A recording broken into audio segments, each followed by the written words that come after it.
নমস্কার বন্ধুরা, আজকে আমি তোমাদেরকে দেখাবো সহজ পদ্ধতিতে খুব সুন্দর স্বাদের চাউমিন রেসিপি। তার জন্য সবার প্রথমে কিন্তু আমি নিয়ে নিয়েছি একটা চাউমিন। এখানে আমি সোয়াবিন নিয়েছি, যেটা তোমরা নিতেও পারো বা নাও নিতে পারো। যেহেতু আমি নিরামিষ চাউমিন আজকে করব, তার জন্যই কিন্তু আমি সোয়াবিনটা নিয়েছি। আর এখানে আছে সস, যেটা টমেটো সস 2 টাকা দামি, যেটা আমি নিয়েছি। আর তারপরেই কিন্তু একটা বাটিতে আমি এখানে সোয়াবিনগুলো ভিজিয়ে দেব। মানে সোয়াবিনটা এটা 10 টাকার প্যাকেট ছিল, সফল আর সোয়াবিন ছিল। আর এটা আমি ভিজিয়ে দেব। আর বাটিতে আমি অনেকটা জল নিয়েছিলাম, জলেতে ভিজিয়েছিলাম। এটা গরম জলেও তোমরা ভেজাতে পারো বা ঠান্ডা জলেও ভেজাতে পারো। আমি এখানে ঠান্ডা জলেই ভিজিয়েছিলাম। আর তার মধ্যেই দেখো, এখানে কিন্তু আমাদের খুব সুন্দর বৃষ্টি হচ্ছিল। তারপরে কিন্তু এখানে আমি 2টো ম্যাগি মশলা নিয়ে নিয়েছি, এই যে 2টো ম্যাগি মশলা। আর এখানে কিন্তু সোয়াবিনগুলো ভিজছে, মানে এগুলো এখন বড় হয়ে ফুলবে অনেকক্ষণ ধরে ভেজার পর। তারপরেই কিন্তু এগুলোকে আবার অনেক রকম করতে হবে, অনেক কিছু। তারপরেই কিন্তু এখানে আমি চাউমিনটাকে সেদ্ধ বসিয়ে দিয়েছিলাম।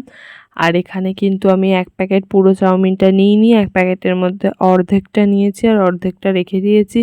তারপরে এটা চুবড়ির মধ্যে এভাবে ছেঁকে নিতে হবে, আস্তে আস্তে করে ছেঁকে নিতে হবে, যাতে জলটা বাইরে না ছিটকোয়, কারণ এই জলটা প্রচুরই গরম। আর তারপরে এই যে চাউমিনটা এখানে জল ঝরিয়ে নিতে হবে। তারপরে এখানে সোয়াবিন নিতে হবে, টমেটো নিতে হবে একটা, পরিমাণ মতো তোমরা নেবে। আর এখানে লঙ্কা নিতে হবে। তারপরে এই দেখো, এখানে সোয়াবিনগুলো কিন্তু এরকম করে টুকরো টুকরো করে কেটে নিয়েছি। যেহেতু আমাদের নিরামিষ চাউমিন হচ্ছে আর আমাদের বাড়িতে কিন্তু কোনো সবজিও নেই, সেই জন্যই এরকম সোয়াবিন দিয়ে করা হচ্ছে। আর এখানে সোয়া সস ছিল। তারপরে এখানে কিন্তু আলু দেয়া হয়েছে 2টো। আর আলু এখানে কিন্তু আমরা হাফ প্যাকেট চাউমিনে 2টো আলু দিয়েছি। আর এই দেখো, এখানে আলুগুলো আমি কিন্তু ভেজে নিচ্ছি।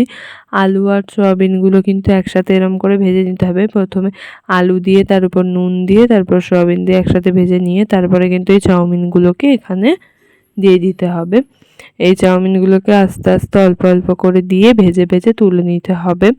প্রথমে কিন্তু অল্প পরিমাণে একদম দিতে হবে চাউমিন, দিয়ে কিন্তু এটাকে খুব ভালো করে নাড়তে হবে। নেড়ে গ্যাসের জোর দিয়ে তারপরে এটা ভালো করে নেড়ে নেড়ে নামিয়ে নিতে হবে। তো এই যে হলো আজকের চাউমিন রেসিপি, যেটা হলো একদম সাধারণ স্বাদের। আর এটা কিন্তু ঘরে থাকা জিনিস দিয়েই বানিয়েছি আমি, কোনো রকম সবজি ইউজ করিনি। তার সত্ত্বেও এটা কিন্তু খেতে খুবই সুন্দর হয়েছিল। তোমরা কিন্তু অবশ্যই এটা একবার বাড়িতে ট্রাই করতে পারো, এটা খেতে অসাধারণ সুন্দর লাগে। আর উপর দিয়ে এগুলো কিন্তু দই আর টমেটো সস দেওয়া ছিল। আজকের এটা এতটাই থাক, দেখা হবে আবার পরের দিনে।